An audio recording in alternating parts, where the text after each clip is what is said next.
You're staring at your bank account at 11:47 p.m. Not because something went wrong. Because something feels wrong. The number isn't zero. But it doesn't feel like enough. It never feels like enough. And the worst part, you don't even know why. That feeling has a name. And by the end of this, you'll never look at your financial life the same way again. It's a Wednesday. 6:52 a.m. The alarm goes off, and before your feet even hit the floor, your brain is already running the math. Rent is due in 9 days. The car needs an oil change. You told yourself last month you'd start saving more this month. It's this month now. You make coffee in a kitchen that's yours but doesn't feel permanent. You scroll through your phone, not checking anything specific, just filling the silence. Somewhere between Instagram and the weather app, you see an ad for a financial advisor. You scroll past it. That's for people with real money, you think? Not for someone like you. Not yet. You drive to work. Same highway. Same exit. Same parking garage where you always take level 3 because level 2 fills up faster. You sit at your desk at 8:09 a.m. and the day begins its quiet disappearing act. Hours move like water. Emails, meetings, lunch at your desk, more emails. At 5:30 p.m. you close your laptop and the day is gone, and you have $94 more than you did this morning, and somehow it already feels like it's already spoken for. This is not a bad life. This is an invisible one. And the invisibility isn't your fault. It was engineered. From the time you were 6 years old, you were placed inside a system that had one primary goal: to produce a functional, employable adult. Not a wealthy one. Not a financially intelligent one. A functional one. Someone who could follow instructions, show up on time, produce value for an organization, and consume enough to keep the economy moving. The system worked exactly as designed.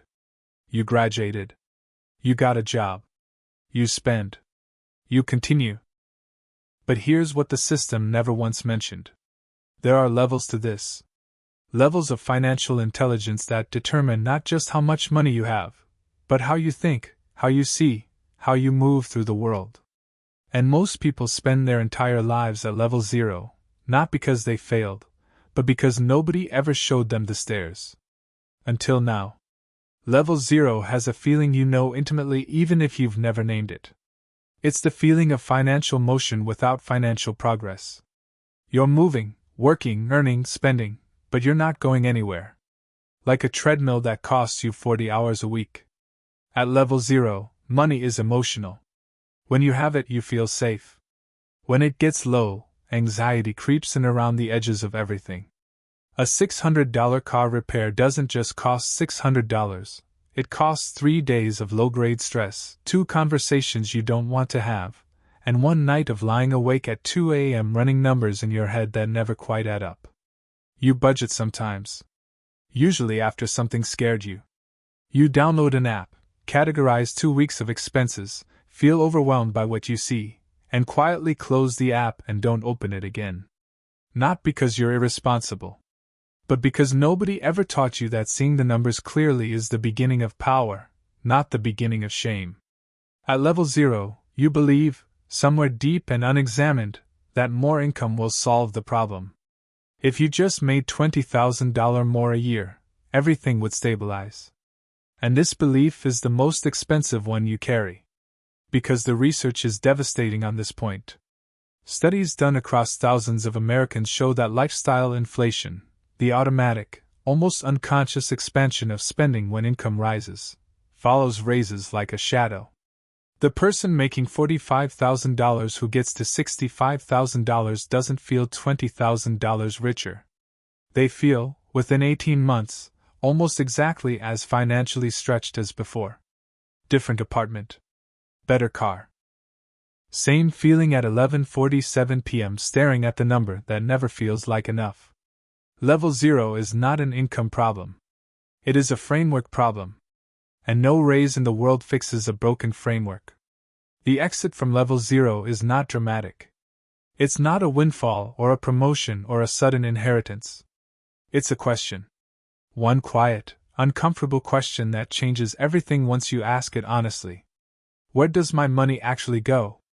The first time you really answered that question, not estimated, not guessed, but actually traced every dollar through a full month, is the moment you enter level 1. And level 1 feels like someone turned the lights on in a room you've been navigating in the dark for years. You see it clearly now.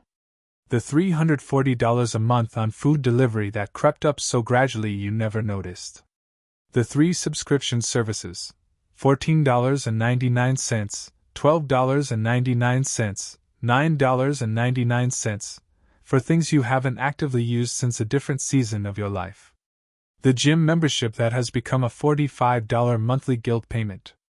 The credit card balance you've been carrying for 2 years at 22% interest, which means you are paying the bank $90 every single month just for the privilege of owing them money. None of these things individually are catastrophic. But together, they are quietly consuming the margin that could have changed everything. At level 1, you do something that feels almost rebellious given how you were raised. You calculate your net worth. Assets minus liabilities. You write the number down. Maybe it's $4,000. Maybe it's negative $18,000 when you factor in student loans. Maybe it's 0, which in its own way is the most honest number of all. You sit with that number. Not with self-punishment, with clarity. Because for the first time, you are not estimating your financial life. You are measuring it. And measurement is the foundation of every single thing that comes after.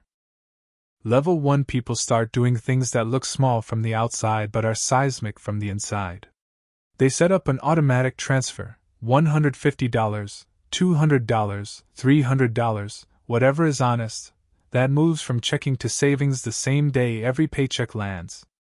They open a Roth IRA and make their first contribution. They look up their employer's 401k match and discover, sometimes with a physical jolt, that they have been leaving free money uncollected for years. If your employer matches up to 4% and you have not been contributing at least 4%, you have been handing back part of your compensation every single pay period. They start paying off debt with strategy instead of emotion. Not the smallest balance first because it feels good, but the highest interest rate first because the math demands it. The 22% credit card before the 6% student loan. Always. The transformation at level 1 isn't visible to anyone around you. Your apartment looks the same. Your car is the same. Your life, from the outside, is identical. But inside, something has fundamentally shifted. You have moved from passenger to driver. From reactive to deliberate. From someone the system processes to someone who is beginning to understand the system. But level 1 has a ceiling. And you hit it hard the first time you realize something that should be obvious but somehow never was. You have one income source. 1. A single stream of money flowing from a single employer into a single account. And that stream can be turned off, for reasons that have nothing to do with your performance, your loyalty, or your value, in a single 15-minute meeting with an HR representative on a Tuesday afternoon. That realization, when it hits you fully, is the exact moment level 2 begins. Level 2 starts with a question that sounds simple and changes everything. What else can I build?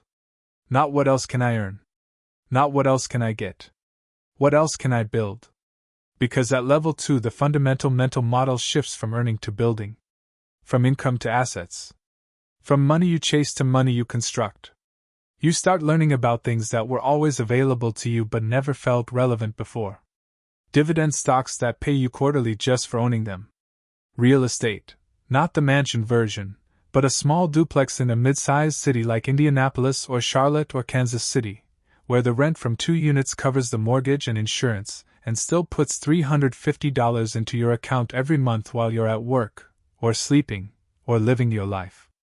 Index funds that track the entire American economy and have, over every 30-year period in recorded history, gone up. The first passive income you receive, genuinely passive, money that arrived without a direct exchange of your time, might be $8. It might be $23. It doesn't matter. The amount is irrelevant. The concept is everything. You received money while doing nothing. Time and income, for one small moment, were separated. And once your brain experiences that separation, it cannot unexperience it. At level 2, you start making decisions that confuse the people around you. You drive the same car for another 3 years when you could have upgraded, because you did the math and realized the $450 monthly payment would cost you $47,000 over a decade in actual wealth-building power if redirected into assets. You stop spending impulsively not because you're cheap but because every dollar now has a competing offer. It can go toward a thing, or it can go toward a machine that makes more dollars. Your thinking about time starts to change in ways that are subtle but irreversible. You begin feeling a low friction with things that used to be invisible, meetings that produce nothing, jobs that pay you identically whether you perform brilliantly or barely, environments that reward attendance over output. You are not yet free from these things, but you are no longer unconscious inside them. You also start meeting people, in online communities, in local investing groups, at events you never would have attended 2 years ago, who speak a different language than the people you grew up around. They don't talk about raises. They talk about equity. They don't ask where you work. They ask what you own. And slowly, through exposure and repetition and quiet study, you start thinking in that language too. Level 2 is where most people who escape the treadmill eventually stall. Not because they fail, but because the next step requires something most financial education never prepares you for. It requires you to think like a system builder instead of an income earner. The distance between level 2 and level 3 is not measured in dollars. It's measured in a complete rewiring of how you see value, time, and leverage. At level 3, you have stopped asking, "How much does this pay?" and started asking, "What does this produce?" You have stopped thinking about money as something you earn and started thinking about it as something you architect. Deliberately. Structurally. With intention that spans years, not pay periods. At level 3 you have built, through patience and compounding and a series of decisions that each felt small in the moment, a financial life that has genuine redundancy. Multiple income streams. Assets that produce without requiring your daily presence. An investment portfolio that, at this point, generates more in a year than many people bring home from their jobs. But here is the thing about level 3 that no financial book ever quite prepares you for. The money gets quieter. And the loneliness gets louder. Not the loneliness of isolation, you have people, relationships, a life. But a specific, strange kind of loneliness that comes from realizing your mental world has drifted so far from where it used to be that certain conversations feel like visiting a country where you used to live. You still remember the language. But you don't live there anymore. You can't complain about gas prices with the same authenticity. You can't pretend that your primary anxiety is your next paycheck. At a dinner with old friends, someone mentions their lease renewal going up $200 a month and the table erupts in shared frustration and you nod along and say the right things, but inside you are doing a different calculation entirely. One they can't see, one you can't explain without creating a distance you don't want to create. The glass wall. That's what it feels like. You are there. You are present. But you are also somewhere else entirely. At level 3 your decisions carry different weight and different mathematics. A $60,000 renovation on a rental property is not an expense, it is a calculation about cap rate and appreciation and refinancing potential. A business investment of $80,000 is not a risk, it is a question about projected return on deployed capital over 36 months. Every financial decision becomes a chess move on a board that most people around you don't know exists. You also begin to understand, at level 3, the architecture of the American tax system in a way that produces a specific and complicated emotion. Because the tax code in this country is not a neutral document. It is a map of priorities. And that map, when you read it clearly, shows something undeniable. Wage earners, people who trade time for money, face the highest effective tax rates. Business owners and investors, by contrast, have access to deductions, depreciation, capital gains rates, and structures that dramatically reduce their tax burden. This is not a secret. It is publicly available information. It is sitting in the IRS code, readable by anyone. But it is written in a language that takes years to learn. And by the time most people learn it, they have spent decades overpaying. Level 3 is where you stop being surprised by this and start using it. And then there is level 4. The level that exists so far outside the average person's financial imagination that most people don't even have a mental category for it. Level 4 is not about accumulation. Accumulation ended 2 levels ago. Level 4 is about architecture at scale. About building structures that generate value, economic, social, cultural, that outlast your direct involvement and eventually outlast you. At level 4, you have crossed a threshold that is more psychological than financial. You have enough. Not in the passive, resigned way that phrase is sometimes used, but in the active, liberated, clarifying way. You have enough that the next dollar is not about security. It is about impact. About legacy. About the question that quietly emerges when survival is no longer the organizing principle of your life. What actually matters?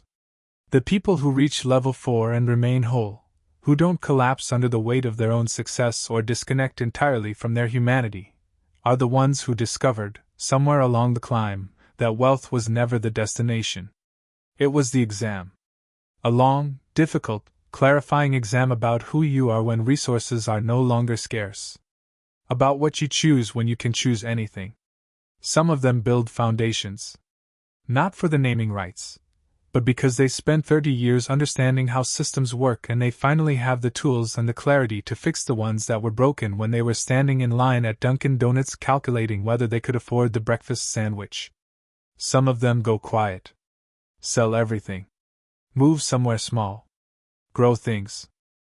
Spend time with their children in ways their own fathers never could. Discover, at 54, with a net worth that would have seemed fictional to their 27-year-old self, that the life they actually wanted was always simpler than the one they spent 2 decades building. And some of them never stopped building. Because the building was never really about the money. It was about the aliveness of it. The problem solving. The creation. The feeling of making something from nothing, again and again. Because that feeling, not the net worth, not the exits, not the Forbes coverage, was what they were actually chasing all along. Here is what every level of this journey, taken together, actually reveals. The system was not designed to trap you. But it was not designed to free you either. It was designed to process you efficiently. Through childhood and school and employment and retirement and consumption. Smoothly. Predictably. Profitably. For everyone except you. The people who move through levels, who go from that 11:47 p.m. feeling of vague financial dread to genuine, structural, compounding freedom, are not smarter than you. They are not luckier than you. They are not more disciplined in some innate genetic way. They asked a different question at some specific moment, and then followed that question with complete honesty wherever it led. The information was always available. The books existed. The accounts were always open. The tax code was always public. The math of compounding was always there, patient and indifferent, waiting for someone to put it to work. The tragedy is not that the system hid this from you. The tragedy is that it simply never showed it to you. And those are different things. One requires conspiracy. The other just requires distraction. And the system, it turns out, is extraordinarily good at distraction. But here is the truth that matters more than any of this. You are not late. The decade you wish you had started earlier is gone, yes. But the decade starting right now is still here. And the person who starts today, imperfectly, nervously, with a small automatic transfer and a Roth IRA contribution and a net worth number written on a piece of paper, that person, in 10 years, will be unrecognizable to the version of themselves sitting here right now. Because right now, in a studio apartment in Austin, there's a 23-year-old who just watched this video and is opening a brokerage account for the first time, hands slightly unsteady, not entirely sure what they're doing but doing it anyway. They are entering level 1. And they don't know yet what that decision is going to compound into over the next 30 years. And somewhere in Atlanta, there's a 44-year-old who spent 2 decades believing it was too late. Who just wrote down their net worth for the first time. Who just made the first deliberate financial decision of their adult life. Who is, at this exact moment, leaving level 0 for the first time? The levels are still here. The stairs are still here. The knowledge is still here. The system will continue processing the people who never find this. It will keep running, efficient and indifferent, producing functional adults who work and spend and wonder quietly why the number never feels like enough. But you found it. You're here. You know now what the levels are, what they cost, what they produce, and what they ultimately reveal about who you are and what you're actually building toward. The game was always happening. You just needed to see the board. Now you see it. What you do with that, every single bit of it, belongs entirely to you.